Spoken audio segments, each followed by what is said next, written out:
Chilling new video just now emerging in the immigration crackdown in Minnesota. ICE agents seen bursting through the door of an immigrant family's home in Minneapolis. And what influential podcaster Joe Rogan is now saying about all this. This is what is left of Gaza, an ashen landscape of rubble and ruin, decimated over 2 years of Israeli strikes. It is a troubling new survey on how the rising cost of groceries is impacting Canadians. Many say they're eating less healthy food and increasingly buying on credit. Psychosis is not a medical diagnosis. There's no agreed upon way to treat it or even scientific consensus that it exists. But the term is striking a nerve as more and more vulnerable people are turning to AI chatbots. We live in dark times. Maybe that's a naive thing to say. Maybe the times are always dark, depending on who you are, where you live, what your situation is. Maybe saying that these are dark times exposes my own privilege for having grown up in a society that benefits from the suffering of others, far away in places and situations that I don't have to think about. Or maybe the idea that the times were ever bright is simply the product of naive childhood nostalgia and there's always been something grim to worry about, some shadow on the horizon. Weirdly, when people say that, it doesn't make me feel any better. That's the thing about being woke. You can draw a perfect map of all of society's problems, you can identify biases and where you have those biases, but that knowledge is cursed. Just because you can identify a problem, see its roots, and know exactly why the times feel darker than usual, that doesn't make them any less dark. Knowledge of your problems does not solve your problems. It usually just makes you feel more alone, lost in the void. In these times, I find myself more and more turning to comfort media, my favourite YouTubers, games I can escape into, and, of course, Star Trek. But sometimes when you stare into the void stares back.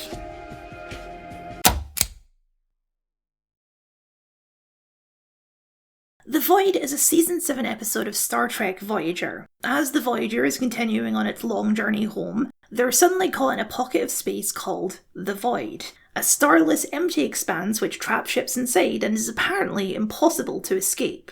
Before the crew can even get their bearings, they're attacked by another ship, and then another bigger ship which attacks both the attacker and them. It doesn't destroy them, it just takes down their shields and beams out the majority of their food supplies and various other resources. They've been mugged.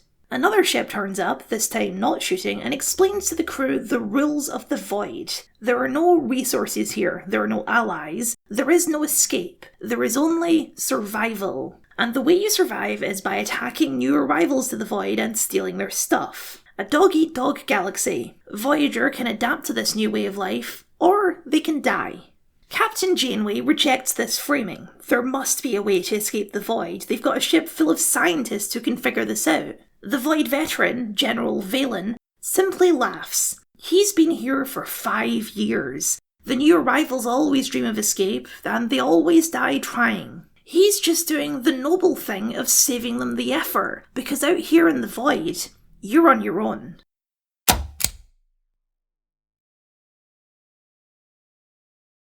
You've probably been hearing and reading more and more reports of the loneliness epidemic, or sometimes specifically the male loneliness epidemic.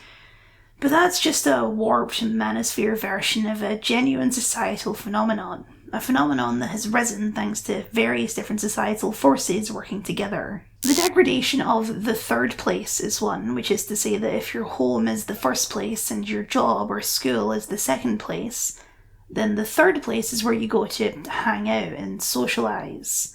Malls and coffee shops and bars are all set up now to disincentivize lingering. You're supposed to drink your coffee and then free up the table. The public spaces designed for hanging out are becoming more and more sparse. We've become a society obsessed with productivity, where every moment not spent working or doing something else productive is considered shameful and embarrassing.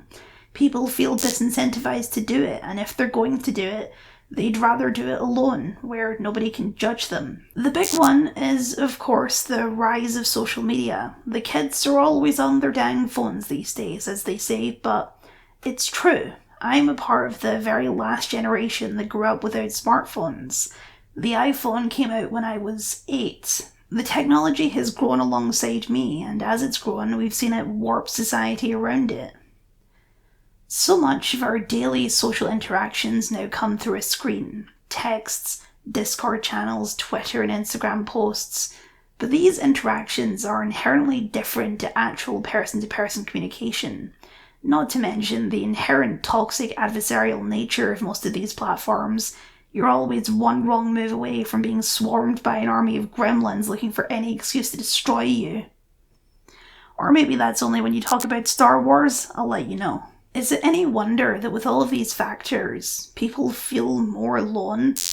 For thousands of years, the human animal evolved to thrive in tight-knit communities, tribes, villages, families. But over the past 100 years, the entire social structure of our species has been uprooted.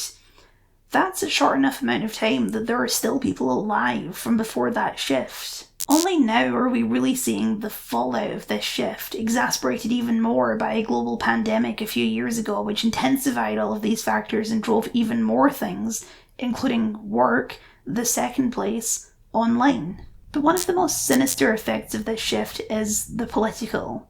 Every day we're met with these absolutely horrific stories that seem to come and go without lingering, without changing anything. The world keeps getting worse, and you feel more alone, isolated, like there's nothing you could possibly do about it.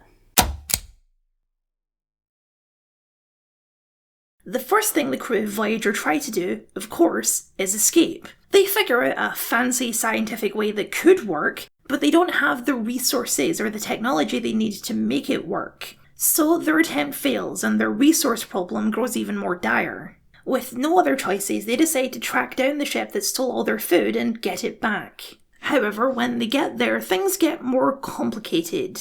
Their thief has already been destroyed and looted by the very same guy who told them how the rules work. And now they've got no choice but to fight him for their resources. They manage to get the upper hand and reclaim their stuff, although over half of it has already been used up. They also have the opportunity to steal the rest of what General Valen is carrying. But Janeway chooses not to. She claims what's theirs and nothing more, with a lot of side-eye from the rest of the crew as she does so.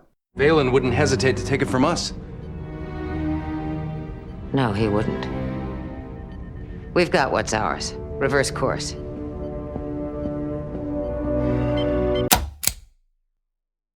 On April 7th of this year, a few weeks ago at time of recording, Donald Trump, the President of the United States of America, truthed that whole civilization will die tonight. This story is already gone, because Trump says dumb shit all the time. I think he's currently feuding with the Pope, because the Pope dared to say that war is bad. The night of April 7th came and went, and a civilization was not killed. Trump signed a 2-week ceasefire. But for the rest of that day, I was in some kind of daze. I couldn't focus on anything. I couldn't stop thinking about the implications. I had to leave my house, go for a walk, and try to reconnect with reality. I remember seeing other people out and about, just living their normal lives, wondering if I was going completely insane, if they didn't know what was happening, or they just didn't care. Of course I should have known better. I should have waited for the actual news to drop before having my doom spiral. But this one caught me at a bad time, on a bad day, or something that crushed my rational brain for a few hours. But even still, it's pretty fucked up how normal this is, that the president can threaten actual genocide and it's not even close to the biggest scandal of the year. To see this stuff and then to see no response or reaction when you log off and go out into the real world, it's a special kind of isolation. It's kind of surreal. Even now, I feel embarrassed to admit feeling that way on April 7th because nothing happened. So now I just feel hysterical. Nothing happened, right? Nothing ever happens?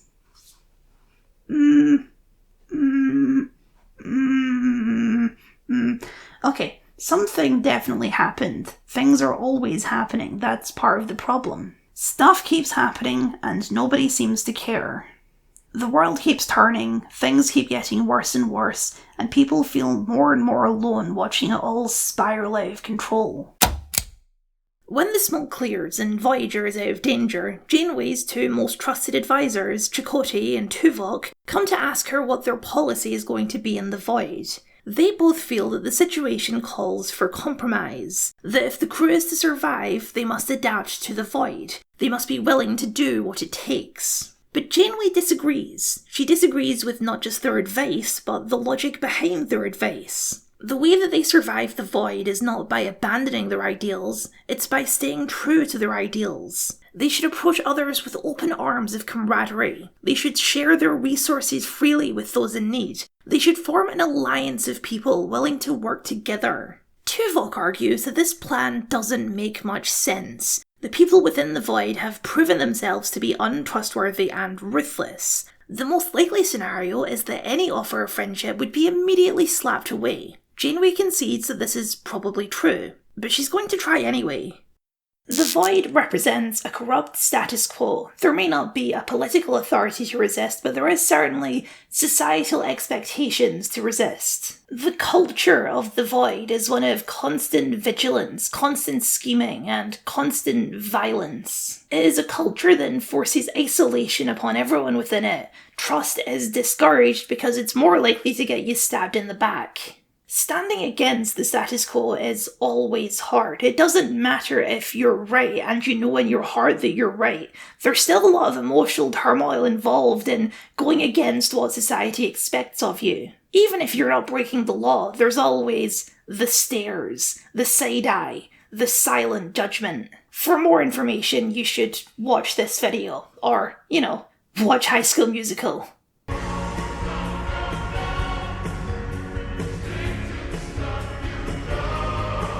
This passivity means that nobody is inclined to speak out, which means that anyone who dares to dream of a better world keeps their mouth shut and enforces their own isolation. Breaking out of that isolation is extremely difficult, and it doesn't always pay off. The first ship Janeway tries to reach out to is weary, doubtful, and ultimately only agrees to consider the proposal of an alliance. He's been in the void for a while and has long accepted the way things are. Janeway makes an incredible gamble. She gives away some of their food, even without an agreement to the alliance. A gesture of good faith to prove her intentions. But sometimes, that's all it takes. While Valen is not the ruler of the void, he is one of its enforcers. Not out of malice, this is just how he sees the world, inside the void or not. Trust is a fool's game. The only person you can count on is yourself. But reality rarely backs up this belief. Janeway makes that gamble because she sees in the eyes of her fellow captain a spark of hope. And in her time of need, he returns the favour and decides to give cooperation a chance. Because Valen is wrong, Tuvok was wrong. Just because the status quo exists doesn't mean that change is impossible or that people are happy about it. Sometimes all it takes is a spark to light one hell of a fire. But at the same time, not every gamble pays off. It's an unfortunate truth that some people just suck. They suck for boring human reasons like greed, bigotry, or just an asshole who enjoys being an asshole. Yes, there are a ton of people who chafe against the status quo and would benefit greatly from hearing someone else stand against it. But there are also some people who just really love the status quo. People like Valen. In forging this alliance, Janeway makes a new friend, but she also makes an enemy for life out of Valen. Partly out of bitterness for denying him his prize, but mostly because this alliance shatters his worldview. The third ship that joins the alliance is a survey vessel crewed by these guys. They have no weapons, they're just goofy little guys. In the great ocean that is the void, they are the minnows, easy pickings for the predators. To imagine that these guys have anything of value to contribute other than their resources is an affront to the rules of the void. They are the weak. The strong prey upon the weak. They do not protect them. That is against the natural order of things. So why is it working? One of the strangest things about Trump's presidency is his approval rating. At least at time of recording, he's averaging around 40% approval. That means over half the country are not happy, but still, 40% is a terrifyingly large amount of people. I really struggle to understand these folks. Sure, some of them are a mix of extremely bigoted assholes and Christian nationalist nutjobs, but there's only so far either of those philosophies can hide you from the obvious ways in which the Republicans are making their lives worse. Their lives are becoming more expensive, their social welfare programs are being axed left and right, there's masked goons marching through their cities, and I can tell you personally that outside of the US, people fucking hate the United States right now. The country's global reputation is currently significantly lower than China's. But the problem is really trying to understand, because these are not people operating with flawless logical thinking, but with flawed emotional thinking. Trump speaks to these people. He speaks to their insecurities, their biases. He enforces the things they already believe. He says, no, don't worry. You don't have to change. Progress is a lie. Things were better as they were. Am I so out of touch? No, it's the children who are wrong. One of the most difficult things for people to do is admit that they're wrong. That's ultimately another big factor in the status quo. For the status quo to change, people at every single level of society have to come together and agree that whatever they're doing currently is incorrect. And when confronted with wrongness, a lot of people don't accept it gracefully. They double down. Janeway's solution to the void is not perfect, because Janeway herself is not perfect. It's all well and good to talk about mutual cooperation and trust, but the first problem with that approach is also its most disappointing. Not everyone can be trusted. Janeway tries courting another captain into the Alliance, Basal, and from the start this guy has bad vibes. Earlier, the crew rescued a strange alien man from a derelict ship, Fantomi as the Doctor calls him. Basal calls him Vermin. Not exactly a Starfleet material reaction, but Janeway decides to compromise. After all, everyone deserves a chance to prove themselves, right? To escape the void, the Alliance needs a very particular piece of technology, a Polaron modulator. And lo and behold, Basal has found one. How? Did he trade for it? Did he find it on a derelict? Well, in a manner of speaking, he did. You killed him. Captain, I don't like his tactics any more than you do. But why waste this technology when we're so close to escaping? Because it's a violation of everything this alliance stands for. Basal never believed in the values of the Alliance, only in its goals. And that's an important distinction. Basal is also sick of the void and sick of the status quo, but he has no interest in building something better. He doesn't view the culture of the void as a problem and will happily use the same tactics as Valen, turning it from an alliance to an empire, collective domination, not cooperation. So, Janeway kicks him out, him and his Polaron modulator. It sets the Alliance back weeks, and a few other ships choose to leave with him. Staying true to your convictions isn't always easy. In fact, it's usually the harder path, the one that will make you more enemies. But it's also by far the more rewarding one. It's the path that builds you a future, and not just another day. Voyager and the Alliance do make it out of the void. They make it even when Valen and Basal team up to try and stop them, leaving them behind in the void of their own making. They couldn't dream that a better world was possible. They didn't believe that the status quo could be broken, or even that the status quo was flawed. And because of that failure to imagine a better world, they will never see one. Do it, Tom.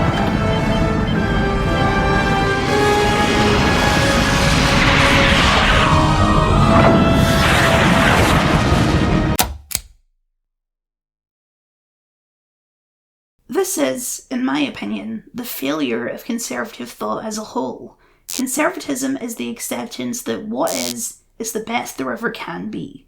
Dreaming of better systems is a waste of time because things like wealth inequality, gender inequality, national boundaries, and war are just inevitable truths of the world. As inevitable as the sun, there is always a bigger fish. The status quo is their weapon, that entrenched belief that things cannot change, that the dreamers are insane and should be dismissed out of hand. But it's the systems of our modern world that have continued to isolate us and make pushing back on these things even harder, because they want to keep insisting to us that we are alone in the void.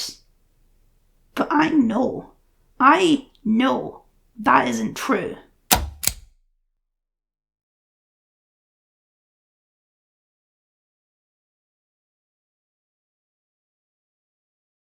You're not alone. You're not alone. You're not alone. You are not alone. You are not alone. You're not alone. You're not alone. You're not alone. You're not alone. You're not alone. You're not alone. You're not alone. You are not alone. You are not alone.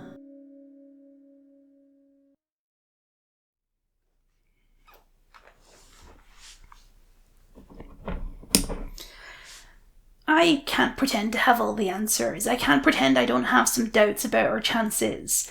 But I know one thing for sure, and that's that we are stronger together. And also, if everyone watched Star Trek, but mostly the together thing. I won't pretend it's easy. Reaching out and asking for or offering help is hard.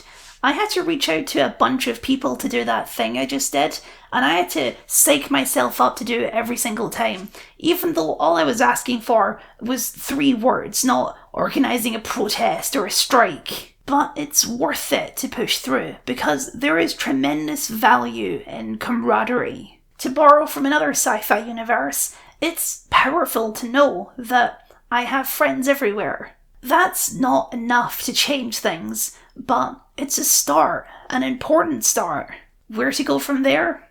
I can't tell you, but my friend in the void and actual activist organiser Afterthoughts can with her wonderful Changemaker series. Link up there and down there. You and I may be strangers, we may be 1,000 miles apart and we'll never say a single word to each other. But as long as you dare to dream of a better world, then we are united. We are not alone.